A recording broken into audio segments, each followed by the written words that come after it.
e o pus sobre os meus lombos. Então me veio a palavra do Senhor por segunda vez, dizendo: toma o cinto que compraste e que trazes sobre os teus lombos, e vai agora ao Eufrates e esconde-o ali na fenda de uma rocha. Completa para mim, por favor, gente. Esconde-o ali na fenda de uma rocha. Esconde-o ali na fenda de uma rocha. E eu fui e o escondi junto ao Eufrates, como o Senhor me havia ordenado. E ao fim de muitos dias disse-me o Senhor: vai, volta ao Eufrates e toma o cinto que te ordenei que escondesses ali. E eu fui ao Eufrates e cavei e tomei o cinto do lugar onde o havia escondido. Mas o cinto se tinha apodrecido e para nada mais prestava. Então me veio a palavra do Senhor dizendo: assim diz o Senhor, do mesmo modo farei apodrecer o orgulho de Judá e o grande orgulho de Jerusalém. E você diz: misericórdia. Diga de novo, diga: misericórdia. Se assente glorificando o nome do Senhor.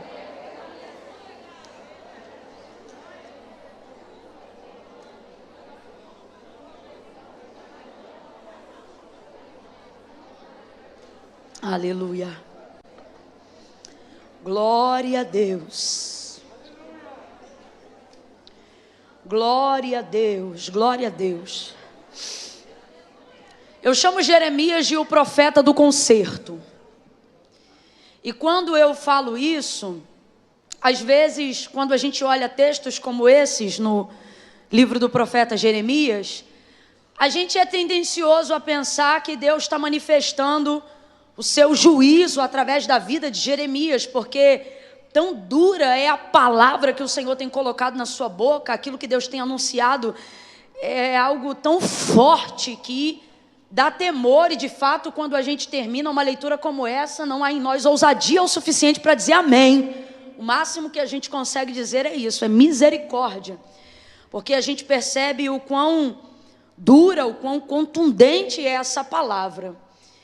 Mas a verdade é que Israel precisava desse tipo de palavra naquele contexto. Deus nunca traz um profeta diferente do contexto. Ele sempre vai trazer um profeta que vai trazer uma mensagem que combina com aquele contexto, nem que seja para contrastar, para confrontar, né? E esse é o caso. E na verdade, em toda a manifestação de palavra de conserto de Jeremias em direção a Israel, ele não está executando a ira de Deus, ele está manifestando o amor do Senhor. Então, na verdade, esse profeta que a gente chama popularmente de profeta do conserto, na verdade também poderia ser dominado como profeta da misericórdia. Porque enquanto Deus não manifesta o seu juízo, significa que ele está no exercício da sua misericórdia. Nós precisamos entender que quando chega a hora de Deus manifestar juízo, aí não adianta pedir misericórdia. Pode ser o maior intercessor do mundo, pode ser a maior mulher de oração do mundo. No dia que Deus decide determinar juízo, não adianta clamar misericórdia. Quando Deus vem para manifestar juízo, não cabe mais apelação, não cabe mais súplica, não cabe mais clamor, não cabe mais protesto, não cabe mais jejum, não cabe mais nada. Por isso Jesus, durante todo esse tempo, enquanto não retorna, ele está na condição do advogado, como diz João, não é? Filhinhos, não pequem, mas se pecar, vocês têm um advogado, porque naquele grande dia que chamamos de juízo, ele não será advogado, ele será o juiz. E ali não cabe apelação alguma. Então, quando a gente vê palavras de confronto como essa, palavras de conserto como essa, nós somos tendenciosos a achar que, na verdade, Deus está manifestando o seu juízo. Mas não, Deus está manifestando apenas a sua ira. Ah, Camila, mas mesmo assim, ainda é muito perigoso. É muito perigoso, mas ainda cabe misericórdia. É muito perigoso, mas ainda cabe súplica. É muito perigoso, mas ainda cabe apelação. Na verdade, a ira de Deus é a oportunidade que temos de clamar. É a oportunidade que temos de descer. E por que o Senhor tem levantado Jeremias dessa forma, dentro daquele contexto e naqueles dias? Porque na verdade o que o Senhor quer dar para Israel não é juízo, é livramento. Completa aí para mim, por favor. Deus não quer executar juízo, Deus quer manifestar livramento do pior cativeiro já registrado naqueles dias. É isso que Deus quer fazer. Infelizmente esse povo está virado na lama da idolatria. E não há pecadinho nem pecadão, mas se tem um tipo de pecado que aborrece Deus ou que suscita a sua ira mais rapidamente do que a manifestação da sua longanimidade, é o pecado da idolatria. Principalmente se esse pecado estiver sendo cometido por uma nação que foi resgatada com o braço forte do próprio Deus. Quando Deus determinou que deveria ser o único Deus adorado em Israel, Ele não fez isso para se autoafirmar como Deus. Deus não precisa disso. Gente, Deus não criou o homem para a sua adoração. Quando Deus determinou que deveria ser adorado, para isso Ele criou os anjos. Os anjos adoram a Deus como Ele deve ser adorado.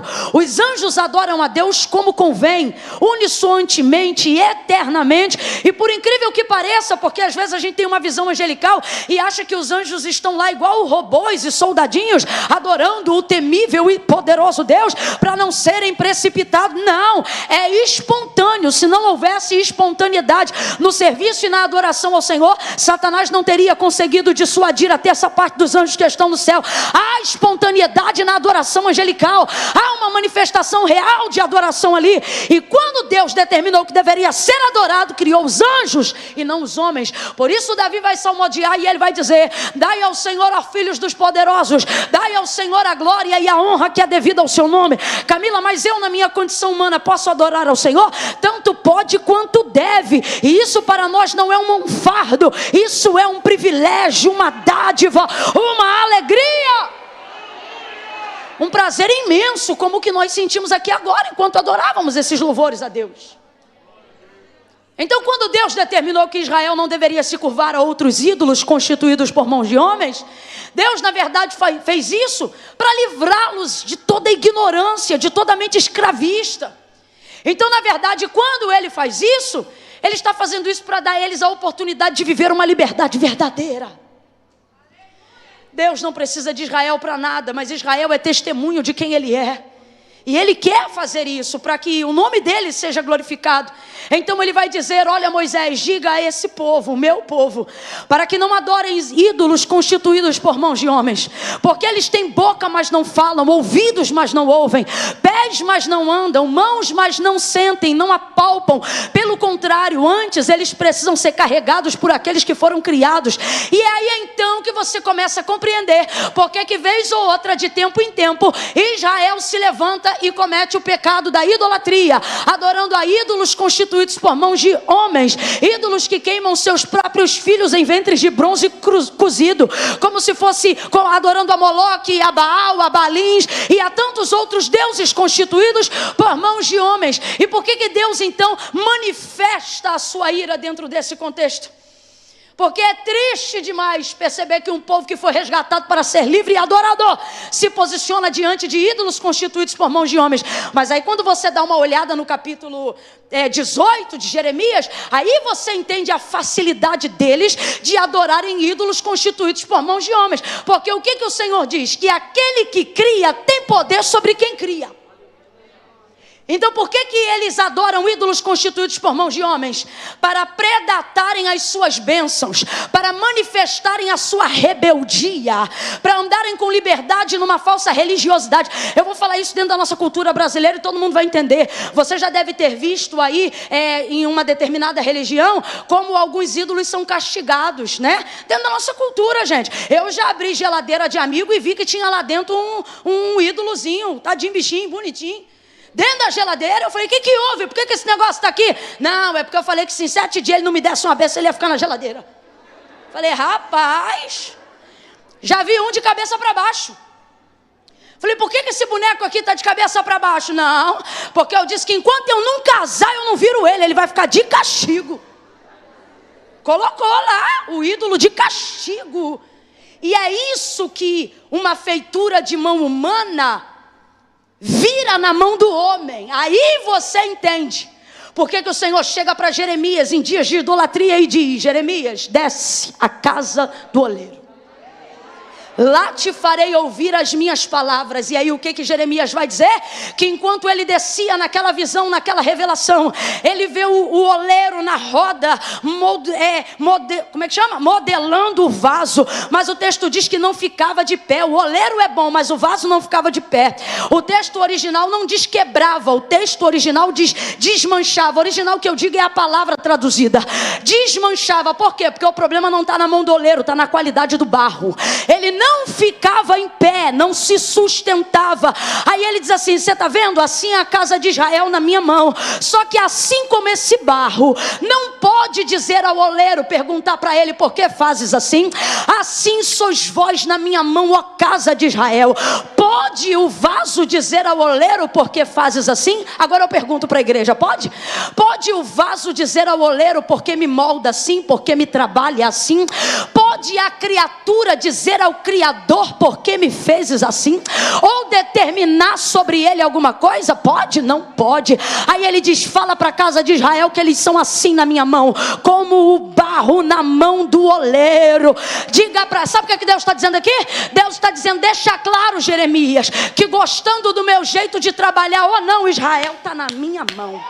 É na minha mão que Israel está, e da minha mão ninguém pode tirar Israel. Catuca 2 ou 3 aí que eu estou vendo que ela está meio apavorada, e diga para ela: você está na mão de Deus.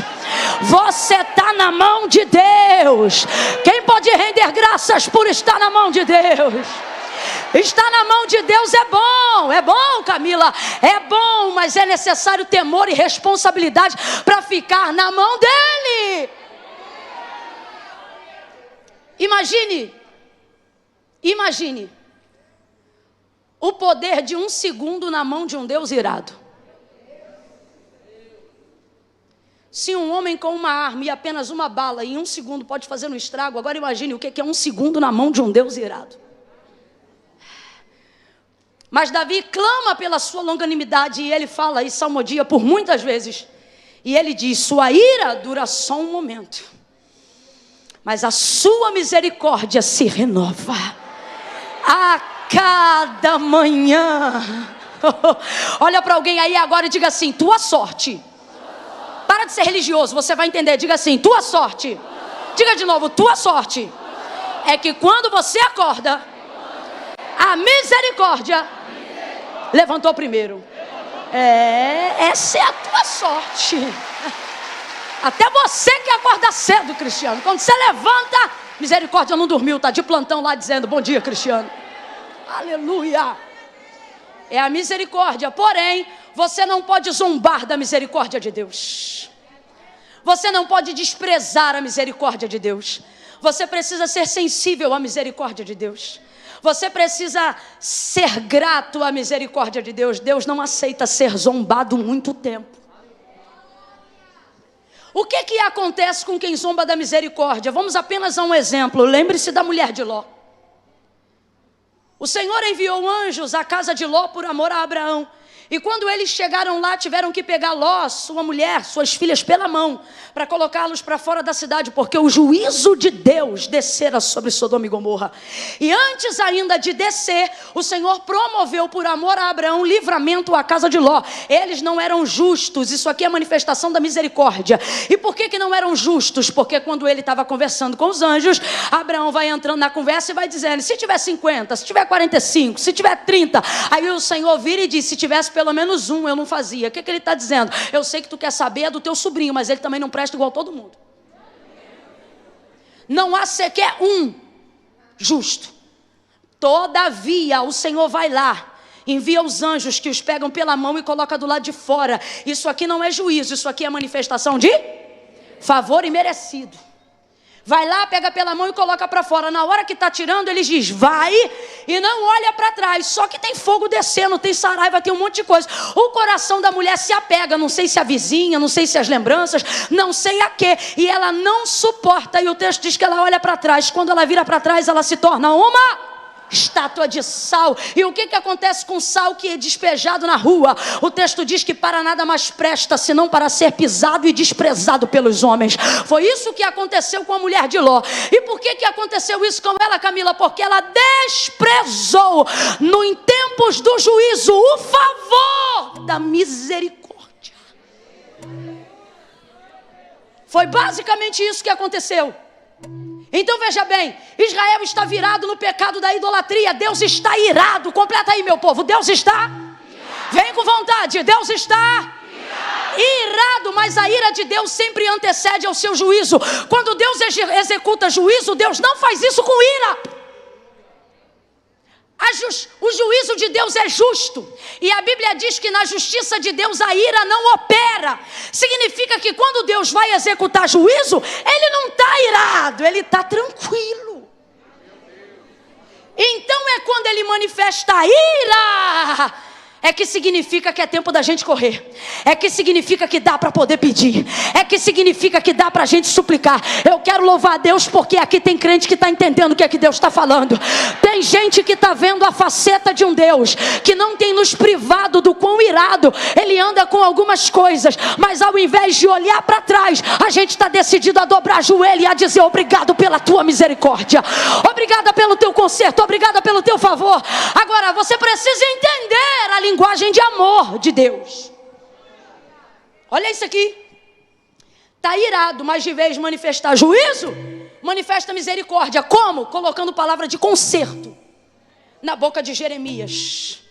A Bíblia diz: fiéis são as feridas feitas por quem ama, mas o falso tem beijo doce. Com todo respeito, eu vou falar bem rasgado. Deus está dizendo: você prefere alguém que te conta uma mentira confortável ou uma verdade que machuca, mas liberta? Deus está dizendo: eu sou o Senhor das verdades. Só que há um alívio muito grande. Qual? Conhecereis a verdade, e a verdade vos libertará. Não libertará você só do que te cerca do lado de fora, mas te libertará dos próprios muros que você criou do lado de dentro. Então, por amor a Israel, Deus levanta Jeremias. A palavra de conserto que Deus coloca na boca de Jeremias não é para manifestar o seu juízo, é para manifestar a sua misericórdia. Deus está corrigindo o seu povo, Deus está disciplinando o seu povo, Deus está apertando o seu povo, Deus está confrontando o seu povo. Mas no final de tudo isso, você tem que resumir isso a amor. Porque como ele diz na carta às igrejas, a cada uma ali das que representavam da Ásia, a cada uma ali, ele entregou uma palavra, exceto a Filadélfia, a qual ele não repreendeu. A todas as outras que ele repreendeu, o final da carta tem algo em comum semelhante. O que ele diz? Eu corrijo, eu castigo, eu disciplino todo aquele a quem eu... Às vezes você fica indignado, porque você conhece gente que está virado no pecado, na lama, já está no 8º casamento. E você diz: rapaz, olha a vida do fulano, parece que quanto mais peca, mais prospera. Vai ver, o segredo é isso, é pecar. Vai dando uma revolta tão grande na gente. Você fala: não é possível, rapaz. Quanto mais sujo o cara é, parece que melhor ele fica. Aí vai te dando uma agonia. Agora você só pensa em pisar fora da faixa. Só pensou, não deu nem tempo de bolar o plano. Você só pensa. Aí quando você vem para a casa de Deus, Deus pega aquele profeta que fala mais alto, que bota dedo na cara, te expõe. Porque eu sou da época que profeta não tinha medo de expor, não tinha esse negócio de processo não. Era cada vergonha que a gente passava. O Igor deve ser dessa época. Quando a gente entrava no culto, rapaz, ó, tem um culto lá na minha cidade, quarta-feira à tarde, que no dia que eu pecasse, eu não ia nesse culto, Ju. Tipo, eu na escola, ensino médio, ainda passando no processo da conversão, tipo, se eu falasse uma besteira, se eu tivesse zoado alguém ou respondido a algum professor, eu não ia para esse culto. Tô mentindo, Adriano? Adriano participou desse culto muitas vezes, já foi exposto várias vezes. Rapaz, a gente ia para esse culto, o profeta levantava, botava o dedo na nossa cara. E não foi assim que tu disse? E a gente ainda tinha que fazer assim, ó. A gente ainda contava. Você só pensa em pisar fora da faixa, Deus já levanta alguém para falar contigo. não te quero assim, te chamei diferente, você não é todo mundo. E aí começa. Aí a gente volta para casa com a mente bugada, dizendo: eita, mas que Deus me ama muito. Uma vez eu vi uma irmã que Deus cobrava, chamava ela tão perto, e ela passando uma prova e vendo o pecador sendo próspero em seu caminho, começou a entrar nela a síndrome também de Asaf. Ela ficou tão perturbada, que por fim, quando eu dizia para ela, eu falava: irmã, ela já dorme no Senhor. Eu dizia: irmã, Deus lhe ama. Ela disse: então diga para ele me amar um cadinho menos. Você está entendendo o que eu estou falando? É porque ela compreendia que Deus tratava ela com tanto amor que manifestava até ciúme. Então tratava ela diferente, e de vez em quando isso incomodava ela. Só que veja, você pensa que isso incomoda? O confronto, o conserto, a exposição? Você sabe o que incomoda de verdade? Você dobrar joelho e querer chamar um Deus que um dia você conheceu, mas que hoje Ele não te reconhece mais. Aí você vem e você diz: não, Camila, o outro lá todo pecador, tudo para ele está dando certo. Eu aqui lutando, pagando o preço da santidade para viver com Deus, e para mim está tudo dando errado. Se eu só pensar em fazer errado, Deus já fala comigo, já me corrige, já me exorta, já me castiga, já disciplina, mas com o outro lá nada. E o Senhor está dizendo: você tinha que estar me glorificando. Porque esse outro aí que não é nada mesmo. Porque contigo eu ainda falo, mas com ele eu já não falo. Há muito tempo.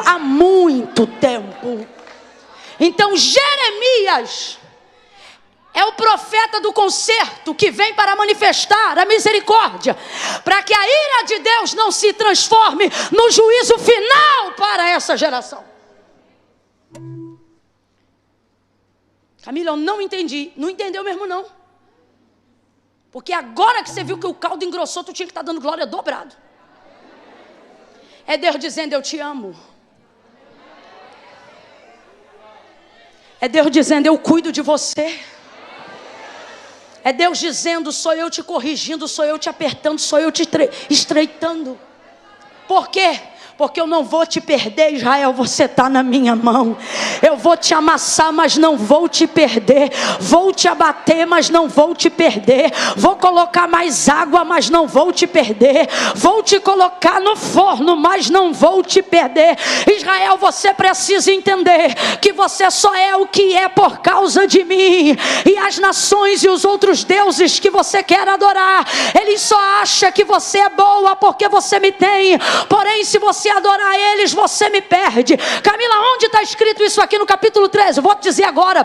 Tudo que Deus manda Jeremias comprar simboliza o profético do que Israel representava. Por exemplo, o cinto de linho aqui representa Israel. Esse cinto de linho aqui é Israel. Quando ele diz assim: Jeremias, vai lá e compra um cinto de linho. Esse cinto de linho é Israel. Lembra quando ele disse assim: vai lá e compra uma jarra? Essa jarra representa Israel. Lembra quando ele disse: vai lá e compra uma botija? Essa botija representa Israel. Agora, tudo que Deus mandava Jeremias comprar, no final ele colocava em estado de ou quebradura ou de apodrecimento. Então ele dizia o tempo todo, vamos dar um exemplo aqui do vaso, por exemplo. Ele dizia: compra a jarra de barro. Aí Jeremias comprava a jarra novinha. Quando a jarra estava na mão de Jeremias, Deus dizia: agora vai para a porta do oleiro e quebra ela. Na frente dos anciãos: mas que jarra é essa que você comprou agora? Vai lá. Essa aqui que eu investi agora é essa daí. Vai lá e quebra lá. Mas quebrar, vai perder. Vai lá. Jeremias, agora compra uma botija. Ele ia lá e comprava a botija novinha. Tudo Deus mandava ele comprar. Quando estava novinha, ele dizia: agora taca no chão. Mas eu comprei agora. Vai, quebra aí. Essa aqui novinha. Joga no chão. Quebra. Esse cinto, bonzinho, novinho, engomado. Cava e esconde. Quando volta, está como o cinto? Quem lembra? O cinto está como? Tudo isso representa Israel. É Deus dizendo: primeira coisa, quem investiu nela fui eu. Deus não vai usar um profeta que não se compromete.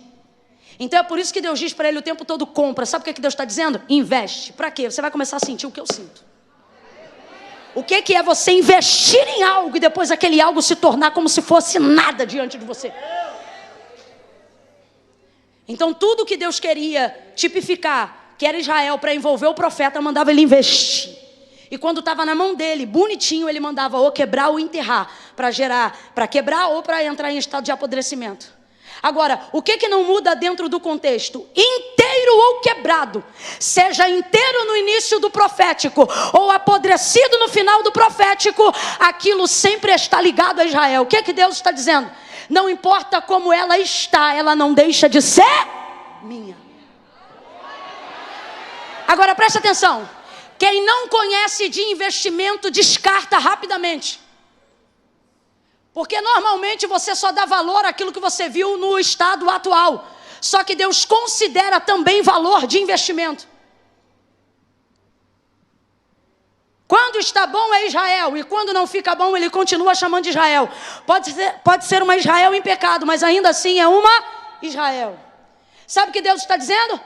Não me desfaço dela tão facilmente. Por que não? Olha o estado dela agora, mas isso não se dá pelo que ela é agora. Isso se dá por tudo que eu investi nela antes. Eu vou falar bem rasgado, você vai entender. Quem vê o filho de uma mulher de Deus hoje cracudo na rua, olha e diz, interna, esquece que teve filho, isso é mole. Agora, por que para ela não é tão fácil? Porque você olha e vê o cracudo, ela olha e ainda lembra do talco. Ela olha e ainda lembra das fraldas. Ela olha e lembra dela fazendo diária e virando plantão para colocar esse menino na escola, no judô.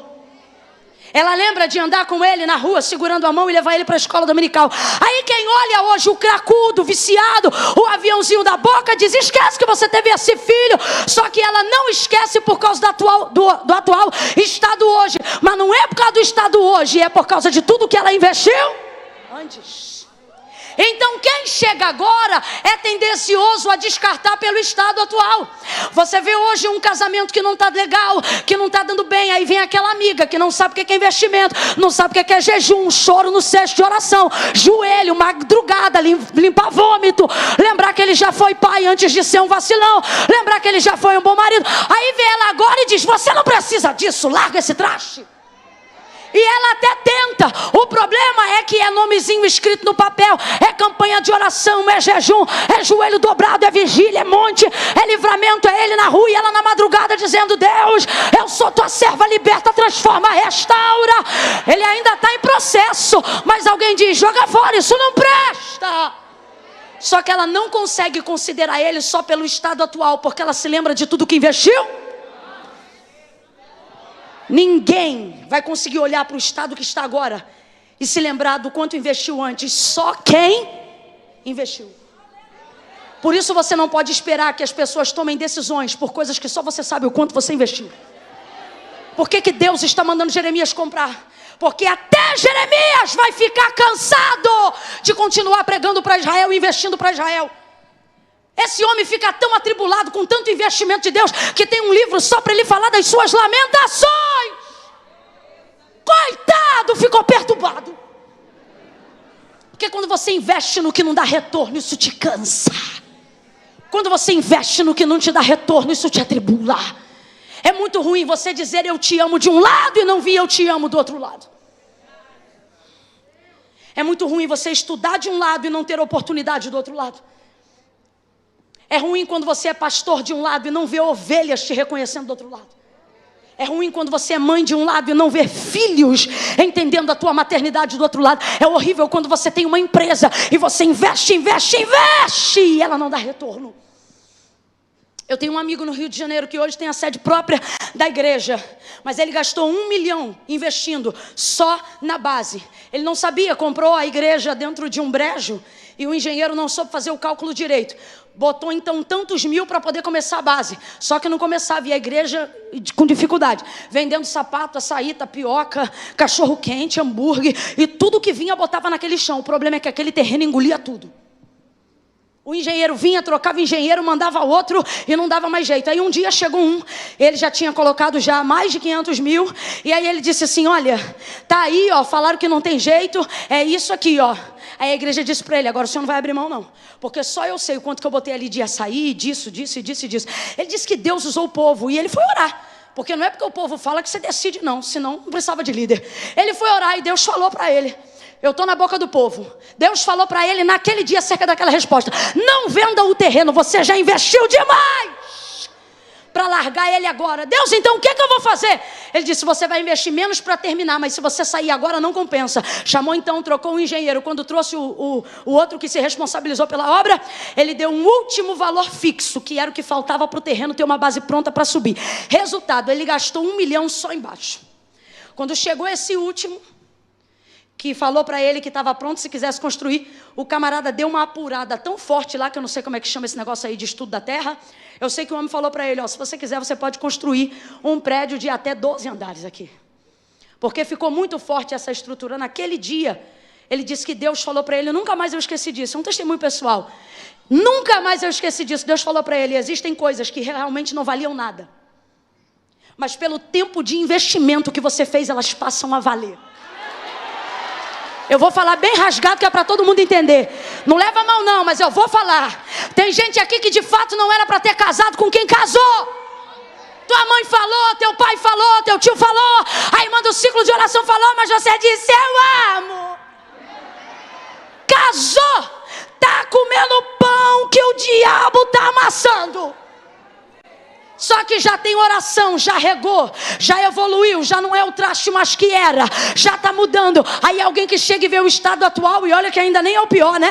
Chega e diz assim, larga, que não tem mais jeito não. Aí Deus vem hoje aqui para dizer, vou te falar um negócio. De fato não valia nada, mas tu investiu tanto. Tu investiu tanto, que agora abre aspas, eu estou com um problema. Qual o problema? No céu não tem lixão. O que eu vou fazer com essas orações tuas que subiu até aqui? O que eu vou fazer com essa quantidade de campanha de jejum e oração? Você acha que eu vou jogar no lixo? Eu não vou não. Deus está dizendo, você vai investindo, e enquanto eu não faço a obra completa, eu vou colocando o teu investimento no seguro. Oh meu Deus, pega na mão de alguém aí agora.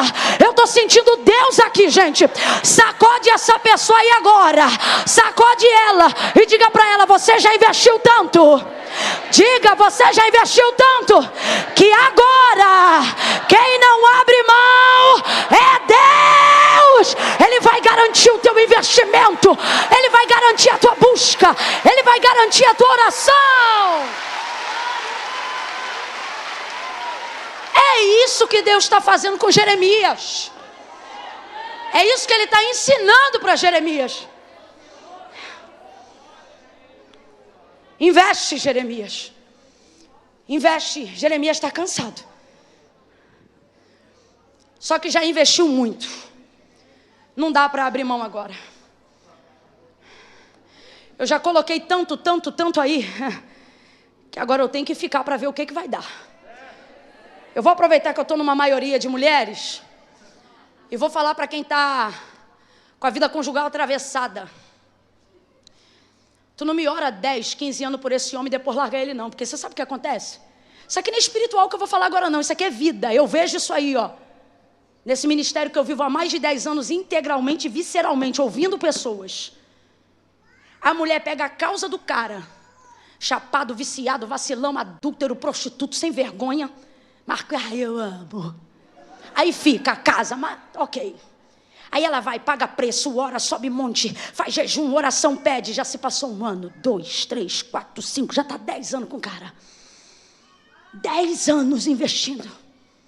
Ai, Camila, aguento mais não, dei tchau. Ela dá tchau em fevereiro. Em março, esse desgramado casa com a serva de Deus. Vai para a igreja, aceita Jesus, se torna um dos melhores obreiros da igreja. Com 1 ano, o pastor já chama ele de diácono, já vai dando. O homem começa a estudar a palavra, começa a ser usado por Deus. A que era crente fica endemoniada. Ela diz, o quê?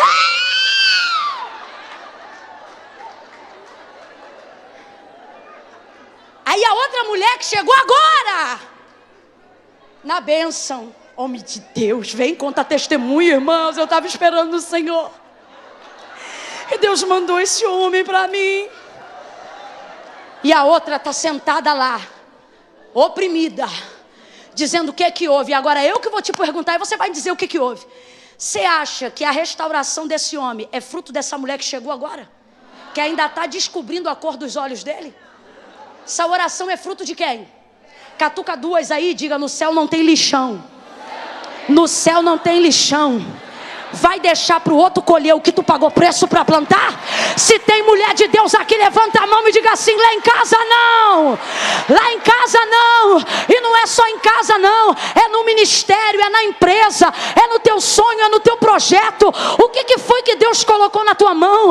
O que é que não está gerando retorno agora? Está na hora de você botar na balança e saber: vale a pena continuar lutando? Camila, vale a pena pelo tanto que eu já investi. Então não larga a mão disso agora. Não larga esse sonho agora, não larga esse projeto agora, não larga esse ministério agora, não larga! Agora eu entendi por que Deus me mandou pregar isso. Porque tem gente que entrou hoje aqui dizendo: esse ano ainda eu vou tomar uma decisão. E a sua decisão era essa: continuo segurando ou solto? Deus está dizendo: eu não vou falar isso por você. É você que tem que levar em consideração o quanto que você já investiu. Vale a pena largar isso agora?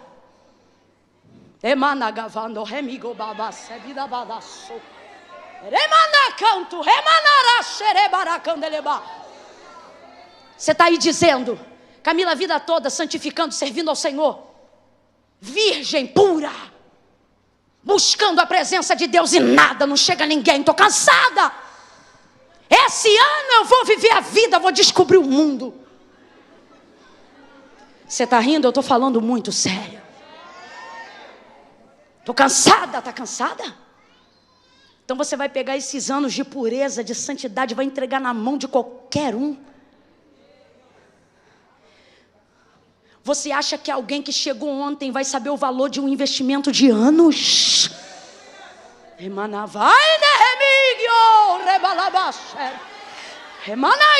Você pode dizer que eu estou louca, que eu estou translocada, que eu estou pregando hoje, como diz o maranhense, no meio da taca, atacando no meio do quengo. Só que hoje Deus está colocando na minha boca a palavra de conserto, sabe para quê? Para te dar livramento, para te dar livramento. Deus te trouxe hoje aqui para dizer: faça a escolha correta. Faça como Jeremias, se não estiver aguentando, crie um livro de lamentações, faça um diário. Chora, reclama, quebra os pratos. Bota a cabeça no travesseiro, dá uns gritos. Entra debaixo do chuveiro, abre tudo, chora com a água descendo. Vai no delivery, pega um milkshake gelado. Minha filha, eu não sei, dá um jeito, mas não joga por terra tudo que você investiu até o dia de hoje.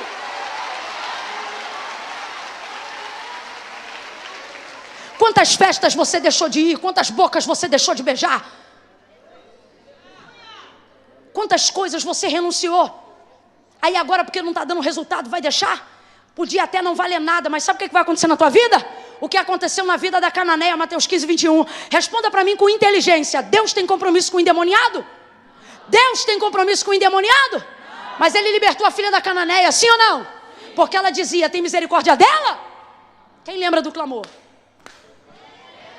Quem lembra do clamor? Ela dizia: tem misericórdia de quem? De quem? Porque quem estava buscando era a filha? Quem estava buscando? Você está entendendo? Deus está dizendo: eu não tenho compromisso com quem não tem compromisso comigo, não. Só que você pode achar isso um problema, ou pode descobrir nisso a solução. Como assim? Tem alguém lá dizendo: eu não quero saber nada de Deus, eu não estou nem aí para Deus, eu quero que os crentes se explodam. Só que Deus está dizendo: ele pode continuar querendo, que não vai acontecer nada, porque eu não tenho nada com ele, mas com você. Dependendo do que você colocar diante de mim. Aí olha o que Jesus disse para Cananeia: que a filha dela ficou curada na hora. Ele disse: olha, pode ir em paz. E o texto diz que desde aquela hora a menina ficou sã. Eu vou perguntar de novo: Jesus tem compromisso com o endemoniado? Não deveria ter nem com o cananeu, segundo o contexto. Só que o que a gente vê ali? Uma mulher que investiu pesado. Ela investiu pesado. Ela investiu pesado. Eu posso te falar? Você tinha que ter desistido antes. O tanto que tu já pagou preço, tu vai desviar agora, tu vai se arrebentar todinha. Tu já não sabe nem mais ser desviada, garota.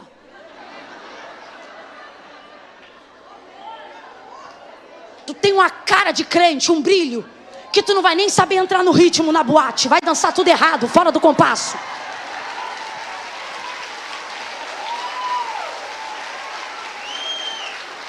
Olha para quem está do teu lado e diga: já investiram muito em você. Já investiram muito em você. E posso te falar, o maior investimento que gera retorno é o céu. Camila, você acha que Deus já investiu em mim? Já investiu tanto que não tem como revogar. Ele te amou de tal maneira que entregou o seu Filho, para que todo aquele que nele crê, que honrar o investimento, não pereça, mas tenha vida eterna. Olha para quem está do teu lado e diga: é preço de sangue.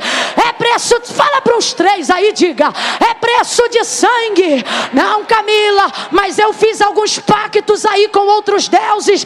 Eu derramei um bocado de sangue. Eu posso ir na igreja, só não posso entregar a vida para Cristo, porque a vovó investiu em mim. Eu fiz isso, fiz aquilo, fiz assim, fiz assado, até sangue eu bebi. E o Senhor está dizendo: fica tranquila, me diga aí qual foi o sangue que tu derramou, que o sangue do meu filho não tenha poder para pagar essa dívida. Tá pago, minha filha. O investimento foi alto. Olha para alguém aí, prega e diga: tu vale muito. Tu vale tanto que Deus te amassa, mas não te solta. Tu vale tanto que Deus te quebra, mas não te solta.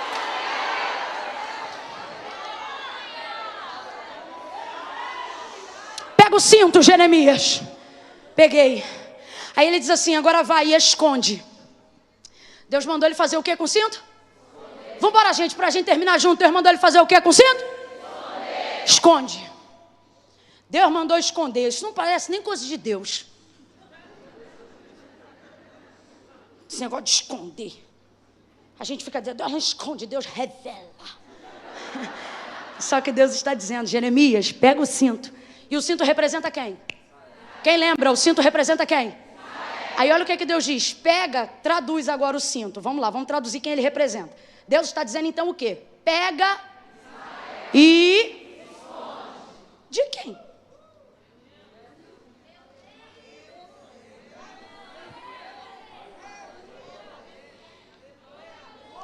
Do diabo? Não, Israel não pecou contra o diabo. Israel pecou a favor do diabo. A gente tem mania de achar que Deus mandou Jesus para nos livrar do diabo. Está errado. Não fizemos nada contra o diabo. Tudo que fizemos foi a favor dele. Deus enviou Cristo, não foi para te livrar de diabo. Foi para te livrar dele. Você pecou contra Deus. Aí agora você vê Israel nessa condição. E Deus dizendo: pega o cinto que representa e esconde ele na fenda. Na fenda de uma... Aí eu vejo Paulo escrevendo aos Colossenses e dizendo: porque Cristo é a rocha, e todo aquele que nele se esconde não morrerá. Quem está entendendo, reage. Você está na fenda da rocha, tua família está na fenda da rocha. Coloca teu marido na fenda da rocha, os teus filhos na fenda da rocha. Esconde na fenda da rocha. Camille, sou eu que tenho que fazer isso? É, porque você é o único que ainda investe no que Deus acredita. Ele disse para Israel: Israel, se esconde. Não, ele disse para o profeta: esconde ela. Esconde o cinto. Camila, e pode alguém se esconder de Deus? Quando é Ele mesmo que dá o esconderijo, pode. Ou quando eu digo fenda da rocha, tu não te lembra de mais nada no Antigo Testamento? De um homem, por exemplo, que queria muito ver a Deus, muito, muito, muito. E aí ele disse: eu quero te ver. E ele sabia que ia morrer, mas se ver o rosto de Deus seria a última coisa para morrer, ele já estava igual Paulo: viver é Cristo, morrer é lucro. Eu quero te ver, eu quero te ver. Moisés, disse o Senhor: o homem não pode me ver e continuar? Mas eu quero te ver, então faça o seguinte: ali, naquela rocha, ele aponta. Deus diz: qual é a rocha? e diz assim: nela tem uma... Qual é a diferença de fenda na rocha e de caverna? Caverna cabe um monte de gente. Fenda não é uma rachadura igual você vê em parede de casa, não. Fenda na Bíblia, fenda sobre rocha, é um tipo de como é que eu chamo? De cavidade. Calma, deixa eu ser chique. É um tipo de cavidade que não é grande demais para ser uma caverna e nem é pequena demais para ser uma rachadura. Então nós chamamos de... E o que tipifica a fenda da rocha como fenda? Ela só cabe porque salvação é... Aí olha lá, rachadura acontece na terra, do chão para cima. Fenda, de cima para baixo. O que isso significa? O homem não tem coisa alguma se do céu não lhe for dada. Jesus veio da onde? Não me fala da barriga de Maria, não. Porque antes dele nascer lá, ele foi gerado nas entranhas de Deus. Ele veio do céu. Então olha para isso aqui. Deus está dizendo: pega o cinto que representa quem? Que é a pessoa com quem Deus está. Mas ao invés de executar juízo, ele manifesta. E ele diz: esconde. Esconde de quem? De mim. Porque se eu pegar ela agora, eu arrebento com ela, Jeremias. Como é que eu vou esconder? É isso aqui. Como é que eu vou esconder? Você sabe fazer isso. Não me olha com essa cara de é mesmo? Você sabe fazer isso? Com gente que não vale nada, que não presta, que está na rua com o nariz branco de tanto cheirar, e você com a boca cheia de poeira embaixo da cama dizendo: Deus, guarda. Mas eu não tenho nada com ele. Mas eu tenho, Senhor, esconde para mim. Lembra que eu sou tua serva, lembra que eu sou teu servo. Em nome de Jesus, visita esse menino, visita essa menina. É gente que o tráfico pega para dar bala na cabeça, ricocheteia, mas não sai. E quando entra, não mata o cara. Aí você diz: como é que pode? Já levou surra, já levou bala. E o menino continua de pé, o outro bebe 4 caixas de cerveja, já deu cirrose, já foi entubado, já saiu do hospital. E por quê? Tem alguém dizendo: tá na fenda da rocha. Guarda na fenda da rocha. Quando Deus está dizendo esconde, é Ele mesmo dando o escape para nós. Camille, tem base para isso? Tem. Quando o Senhor envia Cristo, como eu disse, não foi para nos proteger do inferno, foi para nos proteger dele. Porque quem estava irado não era Satanás, era... Ele diz: não tema o homem que tem poder para matar. Nem tema o céu ou o inferno. Tema quem tem a chave para decidir se você vai para o inferno ou para o céu. E quem é esse? O diabo? Não é não. Apocalipse capítulo 1, e virei para trás para ver quem falava comigo. E vi que o seu semblante, o seu rosto era como o sol que brilhava na sua força ao meio-dia. Seus cabelos eram brancos como a neve. Na sua coxa direita estava escrito: Rei dos Reis e Senhor dos Senhores. A sua voz e a sua língua era como uma espada aguda e afiada. Os seus pés eram como latão reluzente, provados na fornalha 7 vezes aquecida. Eu caí como morto quando vi, mas ele pôs as mãos sobre o meu ombro e me disse: João, não temas, sou eu. Estive morto, mas vivo estou, e tenho a chave do inferno e da morte em minhas mãos.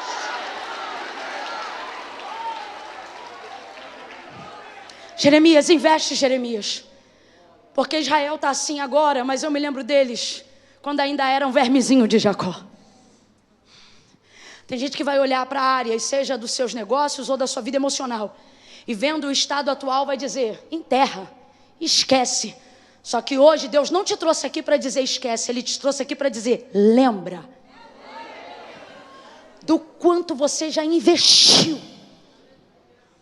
Porque o seu investimento é tão pesado, tão forte, que hoje o mais inteligente não seria você abandonar ou largar. Eu não estou decidindo por você, ok?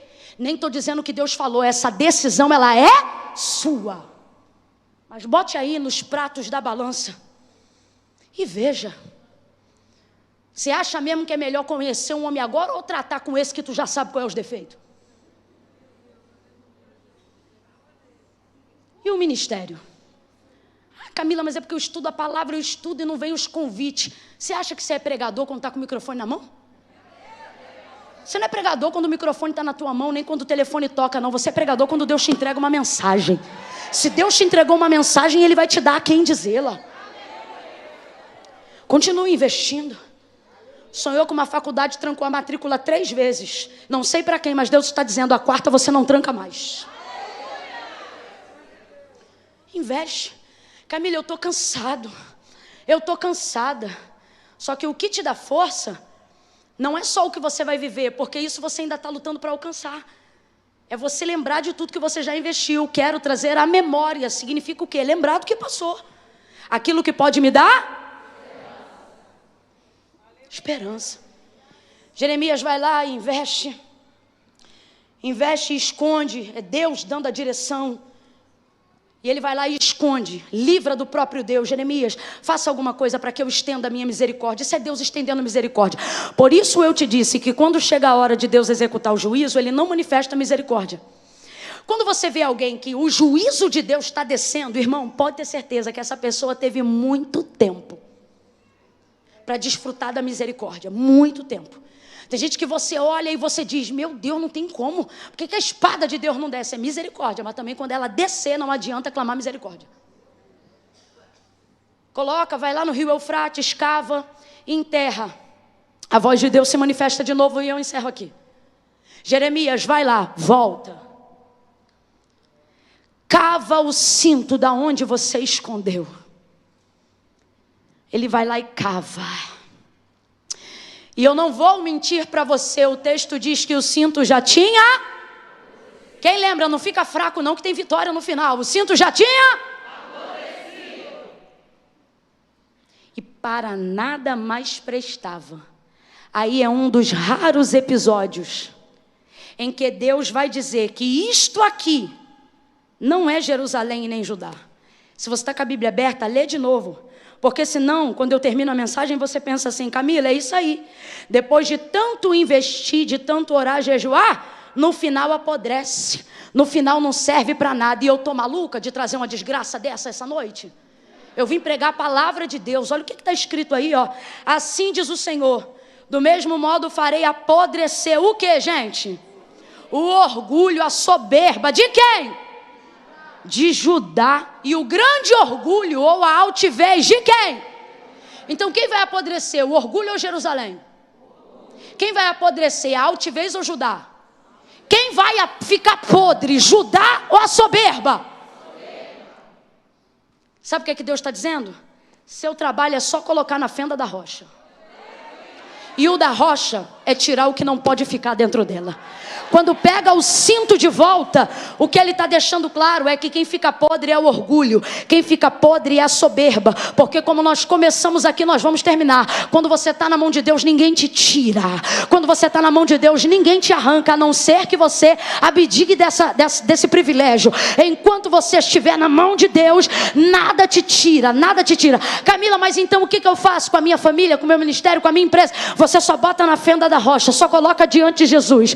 Deixa dentro da rocha do jeito que tá. Camila, mas tá bebendo, tá fumando, tá cheirando, tá pirado, tá louco, tá com crise disso, crise daquilo. Só coloca na rocha do jeito que tá. Deus está dizendo hoje aqui, coloca na rocha do jeito que tá e deixa que eu tiro o que não puder ficar. Ou seja, eu não vou quebrar, eu não vou apodrecer Jerusalém, eu vou apodrecer o orgulho, a soberba. Camila, eu ainda não entendi. Mulher avivada, levanta a mão para receber. Deus está dizendo, ei, quem sai é a cachaça, não é o marido. Quem sai é a droga, não é o filho. Quem sai é a depressão, não é o amigo. Catuca 2 ou 3 aí, dá boa notícia a ela e diga, bota na rocha do jeito que tá. Sacode, sacode, sacode, diga, bota na rocha do jeito que tá. Vem ministério de louvor, vambora botar na rocha. Bota na rocha do jeito que tá. E deixa que Deus vai tirar tudo que não puder ficar. Quem recebe essa palavra salta da cadeira. Fica de pé num salto de glória. Oh, Deus vai honrar tudo que você investiu. Desde que, olha para cá, você esteja investindo naquilo que Deus acredita. Vou falar de novo. Deus vai honrar toda a área que você investir, desde que você esteja investindo naquilo que Deus acredita. Deus acredita na família? Então vale a pena investir na família? Deus acredita no casamento? Então vale a pena investir no casamento? Deus acredita na igreja? Então vale a pena investir na igreja? Deus acredita que um homem pode sonhar e realizar? Então vale a pena investir nos sonhos? Você já investiu demais para chegar até aqui.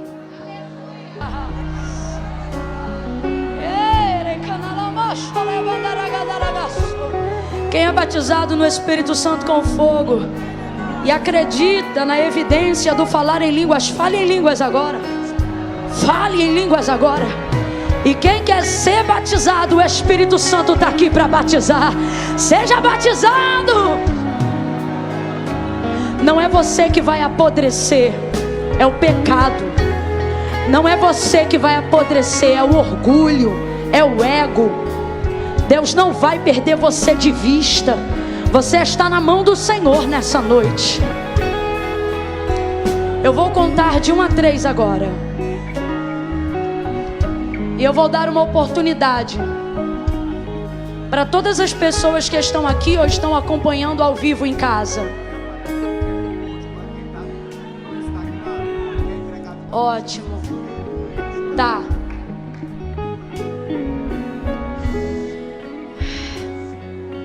Aqui, ó. Eu sei que você está cansado, cansada. É ruim investir e não ver retorno. Só que Jesus disse: olha, toma sobre vocês o meu jugo, porque o meu fardo é leve e o meu jugo é... Deus está dizendo, me mandando dizer aqui para algumas pessoas, para algumas que estão em casa ouvindo, que está muito cansativo porque você está carregando coisa que não é para você levar, é para você botar na rocha e deixar lá. Por isso que está doendo. Então, para quem está aqui hoje ouvindo essa palavra, você vai ter um tempo aí agora para você entregar na rocha, esconder. Você está querendo curar, você está querendo salvar, irmã. Com todo carinho, você pode amar alguém a ponto de dar a vida por essa pessoa, mas você não tem poder de curar e nem de salvar ninguém. Quem faz essa obra é Jesus. E aí você, por amor, por investimento, você quer fazer de tudo para salvar, né? Até na tua própria vida. Tem gente aqui que está empurrando a porta do milagre. Eu vou passar, eu vou conseguir. O Senhor está dizendo, ei, essa chave está na minha mão. E só está doendo e está machucando porque você está querendo carregar coisa que você não aguenta. Mas hoje o Senhor te trouxe aqui para te dizer, bota na fenda da rocha. Coloca diante de Jesus Cristo isso agora. E você vai sair desse culto sem jugo pesado. Você vai sair daqui com fardo leve, suave. Oh, eu profetizo que você vai sair daqui como se estivesse caminhando sobre nuvens. Eu profetizo que esse peso, essa culpa, esse desespero, essa ansiedade vai dar lugar para a paz que excede todo entendimento. Agora, em nome de Jesus.